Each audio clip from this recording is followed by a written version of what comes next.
아버지가 아들을 죽였습니다. 그런데 그냥 죽인 게 아니었습니다. 쌀을 담는 뒤주에 가뒀습니다. 한여름이었습니다. 문을 닫고 못을 받고 밖에서 들려오는 소리를 무시했습니다. 그 안에 들어간 사람은 조선의 왕세자였습니다. 다음 왕이 될 사람이었습니다. 그런데 더 소름 끼치는 건 그 아버지가 미친 사람처럼 보이지만 사실은 왕이었다는 점입니다. 그리고 이 사건 뒤에는 단순한 부자 갈등이 아니라 정치와 권력, 공포와 배신이 엉켜 있었습니다. 오늘은 그 8일의 진실을 따라가 보겠습니다. 이 사건이 무서운 이유는 단순히 한 사람이 죽었기 때문이 아니었습니다. 조선이라는 나라 전체가 그날 흔들렸기 때문이었습니다. 왕은 왜 아들을 버렸는지, 아들은 왜 끝내 아버지 앞에서 무너졌는지, 그리고 주변 사람들은 왜 그 비극을 막지 못했는지, 그 질문이 끝까지 따라옵니다. 겉으로 보면 한 집안의 파국처럼 보입니다. 하지만 속을 들여다보면 궁궐 전체가 하나의 거대한 압박 기계처럼 움직이고 있었습니다. 사람 한 명을 미워하는 정도가 아니었습니다. 한 사람을 지워버리려는 분위기가 이미 만들어져 있었습니다. 때는 1762년이었습니다. 조선 영조의 시대였습니다. 영조는 조선 역사에서 아주 오래 왕위를 지킨 임금이었습니다. 그만큼 오래 버틴 사람답게 성격도 강했고 기준도 높았습니다. 그런데 이 왕은 태생부터 콤플렉스가 있었습니다. 어머니의 신분이 높지 않았습니다. 그래서 그는 누구보다도 자신을 단단하게 만들려 했고 누구보다도 흔들림 없는 왕이 되려 했습니다. 문제는 그 기준이 너무 높았다는 점입니다. 자기 자신에게도 그리고 아들에게도요. 사람들은 흔히 말합니다. 엄한 아버지는 많다고요. 하지만 영조는 그 수준을 넘어서 있었습니다. 그의 집착은 이미 사랑의 형태를 잃고 있었습니다. 영조에게는 아들이 있었습니다. 사도세자 본명 이선입니다. 늦게 얻은 아들이었습니다. 기대가 컸습니다. 기대가 큰 만큼 실망도 더 빨랐습니다. 세자는 어린 나이에 이미 왕세자 자리에 올랐습니다. 그 순간부터 그는 아이가 아니었습니다. 놀아도 안 됐고 틀려도 안 됐고 약해 보여도 안 됐습니다. 아침부터 밤까지 경전, 예법, 글, 말투, 자세까지 모두 관리받았습니다. 숨 쉬는 방식까지 감시받는 듯한 삶이었습니다. 그런 환경에서 아이가 어떻게 자라날 수 있었겠습니까? 사랑을 배워야 할 나이에 두려움부터 배운 것입니다. 사도세자는 원래 어떤 아이였을까요? 기록을 보면 그는 그림과 무예, 병법 같은 것에 관심이 있었습니다. 조용히 글만 외우는 타입은 아니었던 것입니다. 몸을 쓰고 직접 움직이고 눈으로 보고 익히는 것을 좋아했습니다. 그런데 아버지가 원하는 아들은 달랐습니다. 완벽한 예법, 완벽한 태도, 완벽한 침묵. 아들은 살아있는 사람이어야 했지만 왕이 바란 것은 거의 조형물에 가까웠습니다. 틀리지 않는 존재, 반항하지 않는 존재, 자기 뜻이 없는 존재, 부자 사이의 갈등처럼 보이지만 사실은 한 사람의 성격을 지워버리려는 충돌이었습니다. 그리고 이런 충돌은 대개 가장 비극적인 방식으로 끝납니다. 그런데 여기서부터 이상한 조짐이 시작됩니다. 사도세자가 점점 흔들리기 시작한 것입니다. 옷을 싫어하고 사람을 피하고 감정이 급격히 요동쳤다는 기록들이 남아 있습니다. 어떤 기록에는 폭력성이 드러나고 어떤 기록에는 공포와 불안이 심각하게 묘사되어 있습니다. 문제는 이게 정말 세자의 본 모습이었는지 아니면 정치적으로 부풀려진 것이었는지 지금도 논쟁이 있다는 점입니다. 한쪽은 말합니다. 어릴 때부터 받은 압박과 공포가 결국 사람을 무너뜨렸다고요. 또 다른 쪽은 말합니다. 사도세자를 제거하려는 세력이 그의 이상 행동을 과장했다고요. 중요한 건 이 논쟁 자체가 바로 그 시대의 잔혹함을 보여준다는 사실입니다. 한 사람의 고통조차 진실로 남지 못했습니다. 진실은 기록 속에서 잘리고 해석 속에서 찢어졌습니다. 사도세자의 문제는 단순한 개인의 불안으로 끝나지 않았습니다. 궁궐 안에서는 이런 변화가 곧바로 소문이 되었습니다. 소문은 더 빨리 퍼졌습니다. 그리고 소문은 늘 과장됩니다. 누군가는 그를 걱정했을 것입니다. 하지만 누군가는 기다렸을 것입니다. 왕세자가 무너지면 누가 이득을 볼지 이미 계산하고 있었을 테니까요. 조선의 정치는 붕당으로 갈라져 있었습니다. 누구와 가까운지에 따라 사람의 운명이 갈렸습니다. 사도세자는 정치적으로도 고립되어 있었습니다. 그가 쓰러질수록 그를 지키는 사람은 줄어들었습니다. 아무리 세자라도 혼자면 버틸 수 없었습니다. 그런데 궁궐은 그 혼자를 끝까지 밀어붙였습니다. 이 시기의 가장 무서운 점은 아무도 정면으로 말하지 않았다는 것입니다. 모두가 돌려 말했습니다. 겉으로는 예를 갖췄지만 속은 칼처럼 차가웠습니다. 세자가 이상하다고 말하는 순간 그 말은 곧 왕의 판단을 흔드는 일이 됩니다. 그러니 사람들은 더 조심했을 것입니다. 하지만 조심한다고 해서 진실이 사라지지는 않습니다. 오히려 진실은 더 어두운 곳으로 밀려났습니다. 사도세자는 점점 더 불안해졌고 영조는 그 불안을 약점으로 봤습니다. 아버지는 아들을 붙잡아야 했는데 대신 신문하고 몰아붙였습니다. 사랑이 있어야 할 자리에 의심이 들어갔습니다. 그리고 의심은 늘 사람을 더 나쁜 쪽으로 몰아갑니다. 그렇다면 영조는 왜 그렇게까지 아들을 몰아붙였을까요? 이 질문은 지금도 사람을 멈칫하게 만듭니다. 단순히 화가 나서였을까요? 단순히 무서워서였을까요? 아니면 왕권을 지키기 위해서였을까요? 혹은 자신과 닮은 약한 부분을 아들에게서 보고 견딜 수 없었던 걸까요? 영조는 완벽해야 했습니다. 왕으로서도 아버지로서도 시대의 질서 자체로서도요. 그런데 사도세자는 그 완벽함을 깨는 존재였습니다. 흔들리는 아들, 예측할 수 없는 아들, 제어되지 않는 아들. 이런 존재는 왕에게 공포였을 것입니다. 왜냐하면 왕에게 공포는 곧 권력의 균열이기 때문입니다. 그리고 마침내 그날이 다가옵니다. 1762년 윤오월 창경궁이 무너질 듯한 공기를 품게 됩니다. 영조가 직접 나섭니다. 그는 세자를 불렀습니다. 이미 분위기는 끝나 있었습니다. 불러낸다는 말은 사실상 판결을 내린다는 뜻이었습니다.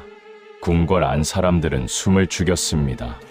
그날의 공기는 너무 무거워서 아무 말도 그냥 넘어갈 수 없었습니다.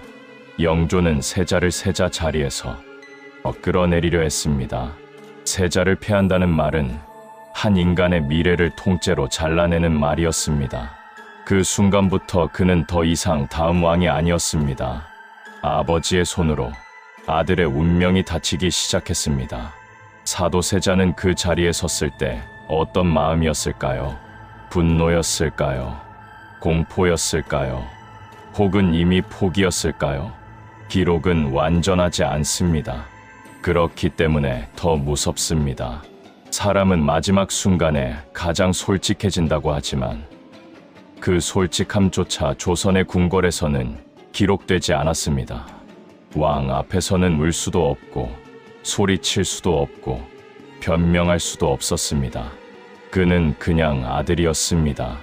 그런데 왕은 그를 아들로 보지 않았습니다. 이 순간부터 부자는 아니었습니다. 국가 권력과 불안, 통제와 저항이 정면으로 충돌하고 있었습니다. 그리고 이런 충돌은 늘 약한 쪽을 먼저 부수었습니다. 그리고 그 다음 장면이 이 사건의 정점입니다. 뒤주가 들어옵니다. 쌀을 담는 나무 상자입니다.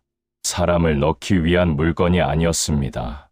그런데 바로 그 물건이 사람을 가두는 형벌 도구가 됩니다. 사도세자는 그 안으로 들어가야 했습니다. 들어가라고 명령받았습니다. 그 자체가 이미 끝이었습니다. 좁은 공간, 뜨거운 공기, 숨 막히는 나무 냄새, 도망칠 수 없는 구조. 사람을 천천히 죽이는 방식이었습니다. 사형보다 더 잔인한 점이 있습니다. 즉사시키지 않는다는 것입니다. 고통을 시간을 들여 완성한다는 점입니다. 세자는 그 안에 들어갔습니다. 그리고 뚜껑이 닫혔습니다. 그 순간부터 궁궐은 조용해졌습니다. 하지만 조용한 것이 끝은 아니었습니다. 그 안에서는 소리가 있었을 것입니다. 두드리는 소리, 살려달라는 소리, 숨이 차올라 끊기는 소리, 물 달라는 소리, 이름을 부르는 소리. 그런 소리가 점점 약해졌을 것입니다. 하루가 지나고 이틀이 지나고 사람들의 얼굴도 같이 굳어갔을 것입니다. 그런데도 아무도 열지 못했습니다. 아니, 열지 않았습니다. 왕이 명령했으니까요. 궁궐에서 왕의 명령은 법보다 무서웠습니다. 그리고 그 법보다 무서운 침묵이 한 사람을 죽였습니다. 바깥에서는 또 다른 공포가 자라고 있었습니다. 사람들은 들었습니다. 소리를 들었다고 전해집니다. 그러나 들었다고 해서 구할 수는 없었습니다. 궁녀들은 두려웠고 신하들은 눈치를 받고 누구도 왕 앞에 나서지 못했습니다. 이게 궁궐의 진짜 얼굴이었습니다. 누군가가 죽어가는 걸 알아도 멈출 수 없는 곳, 아니, 멈추지 않는 곳. 사람들은 뒤주 옆을 지나며 마음속으로만 떨었을 것입니다. 그 순간 모두가 같은 생각을 했을지도 모릅니다. 이건 정말 끝까지 가는구나. 그 한마디가 목에 걸렸을 것입니다. 그리고 아무도 그 말을 소리 내지 못했을 것입니다. 그리고 8일이 흘렀습니다. 뒤주 안에서 더 이상 아무 소리도 들리지 않았습니다. 그제야 뚜껑이 열렸습니다. 사도세자는 죽어 있었습니다. 향년 28세였습니다. 너무 젊었습니다. 너무 잔인했습니다. 너무 조용했습니다. 왕세자는 그렇게 궁궐 한가운데서 사라졌습니다. 하지만 진짜 무서운 건 그 다음입니다. 사람이 죽었다고 끝나는 게 아니었습니다. 오히려 그때부터 해석 싸움이 시작되었습니다. 영조는 아들이 죽자마자 울었습니다. 통곡했습니다. 그리고 이름을 붙였습니다. 사도, 생각할 사, 슬퍼할 도, 죽은 자를 생각하며 슬퍼한다는 뜻입니다. 스스로 아들을 죽이고 다시 그 죽음을 슬퍼하는 이름을 붙인 것입니다. 이 장면 때문에 사람들은 더 혼란스러워졌습니다. 정말 후회했을까요? 아니면 정치적으로 보이기 위한 행동이었을까요? 아마 둘 다였을지도 모릅니다. 인간은 한 가지 감정만으로 움직이지 않으니까요. 분노와 후회가 동시에 있었을 수도 있습니다. 사랑과 증오가 같이 터졌을 수도 있습니다. 문제는 그 모든 감정이 너무 늦었다는 점입니다. 여기서부터 사람들은 의문을 갖기 시작했습니다. 왜 사약이 아니었을까요? 왜 칼이 아니었을까요? 왜 하필 뒤주였을까요? 사형이라면 절차가 있었을 것입니다. 기록도 남았을 것입니다. 하지만 뒤주는 애매했습니다. 법과 비법의 경계에 있는 처형이었습니다. 왕이 직접 아들을 죽였다는 사실을 가장 복잡한 방식으로 감췄다고 보는 사람도 있습니다. 한편으로는 그만큼 영조도 정면 처형을 감당할 수 없었다는 해석도 있습니다. 아들을 죽이는 것과 아들을 천천히 죽이는 것은 다릅니다. 전자는 결단입니다. 후자는 망설임입니다. 그리고 그 망설임이 더 잔인할 때가 있습니다. 이 사건에는 또 하나의 그림자가 있습니다. 정치입니다. 사도세자는 단지 아들로만 죽은 것이 아니었습니다. 붕당 정치 속에서 걸려있던 말이었습니다. 누가 왕이 되느냐는 곧 누가 권력을 쥐느냐의 문제였습니다. 세자가 살아있으면 누군가는 밀려납니다. 세자가 죽으면 누군가는 살아남습니다. 이 단순한 계산이 궁궐 안에 흐르고 있었습니다. 그래서 이 비극은 개인의 문제이면서 동시에 체제의 문제였습니다.